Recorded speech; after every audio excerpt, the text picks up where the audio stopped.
જય દ્વારકાધીશ. કાલના વિડીયોમાં આપણે વિરોધાર્થી શબ્દના બીજા 15 ઉદાહરણો જોયા હતા.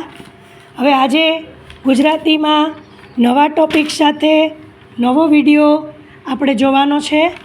નવો ટૉપિક એટલે તળપદા શબ્દો. તળપદા શબ્દો. હવે સૌથી પહેલાં તળપદા શબ્દોના શિષ્ટ રૂપ. તળપદા એટલે શું એનું પહેલાં આપણે અર્થ જાણવો જરૂરી થઈ જશે, ત્યાર પછી આપણે આગળ વધી શકશું. તળપદા શબ્દ એટલે શું? એટલે તળપદા એટલે ગામઠી અથવા દેશી. તળપદા એટલે ગામઠી અથવા દેશી. તો 12 ગામે બોલી બદલાય એવી કહેવત છે. 12 ગાઉએ બોલી બદલાય. ફક્ત આપણે ગુજરાતની જ વાત કરીએ તો ગુજરાતમાં વાપી, દમણથી કચ્છ, ભુજ અને ચરોતરથી કરી વાપી, દમણથી કચ્છ, ભુજ અને ચરોતરથી કરી ઉત્તર ગુજરાત, ચરોતરથી કરી ઉત્તર ગુજરાત દરેકની બોલી અલગ છે. અને એનાથી પણ અલગ આપણું સૌરાષ્ટ્ર. સૌરાષ્ટ્રની પણ બોલી અલગ છે. આ બધી બોલીઓ ત્યાંના વસતા લોકોની ગામઠી અથવા દેશી ભાષા છે. એને આપણે તળપદા શબ્દ કહેશું.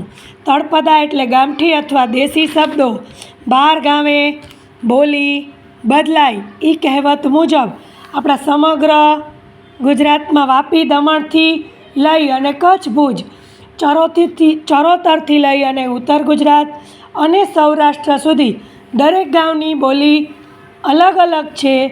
આ બોલીને તળપદી બોલી તરીકે ઓળખવામાં આવે છે. તળપદી બોલી તરીકે ઓળખવામાં આવે છે. એનું હું એક ઉદાહરણ દઉં. આપણે સૌરાષ્ટ્રમાં કહીએ આવો આવો, તો કચ્છવાળા કહે અચો અચો.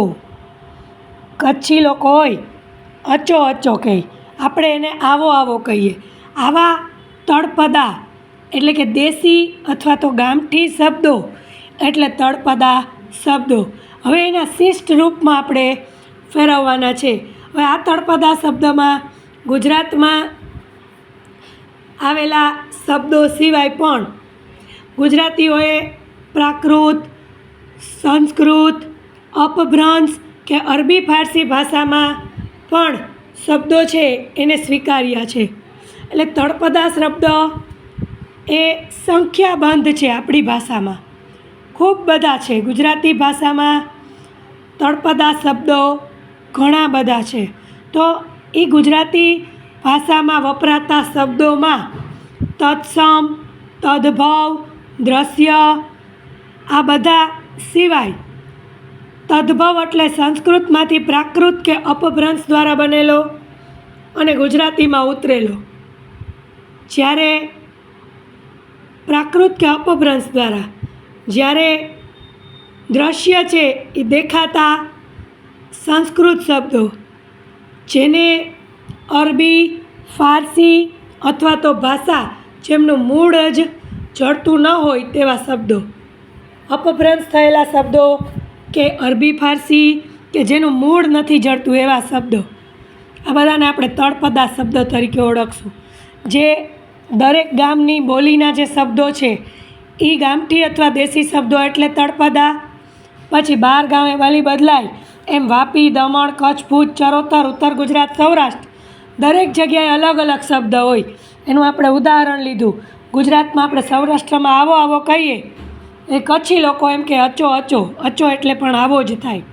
તો આ એની ભાષાનો શબ્દ છે. આ સૌરાષ્ટ્રમાં આપણે આવો કહીએ છીએ તો ઓલા લોકો એને અચો કહે છે.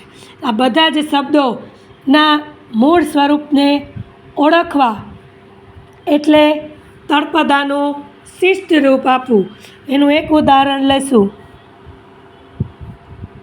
કળજગ આયો શ. કરજગ આયો સ, શો કરજગ આયો સ. જો આ તળપદા શબ્દમાં મેં કીધું શો કળસગ આયો સ, એટલે કે શું કળિયુગ આવ્યો છે, શું કળિયુગ આવ્યો છે. આપણે એમ કહીએ, પ્રોપર ગુજરાતી એમ કહીએ શું કળિયુગ આવ્યો છે. તળપદામાં એને એમ કહેવાય શો કળજગ આવ્યો છે.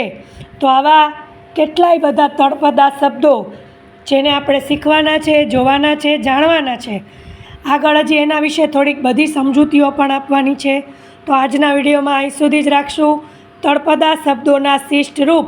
તળપદા એટલે ગામસી અથવા દેશી શબ્દો. તો આ બધા જ વિડીયો જોવા માટે મારી ચેનલને લાઈક કરો. Like, comment, share and subscribe on YouTube. જય દ્વારકાધીશ.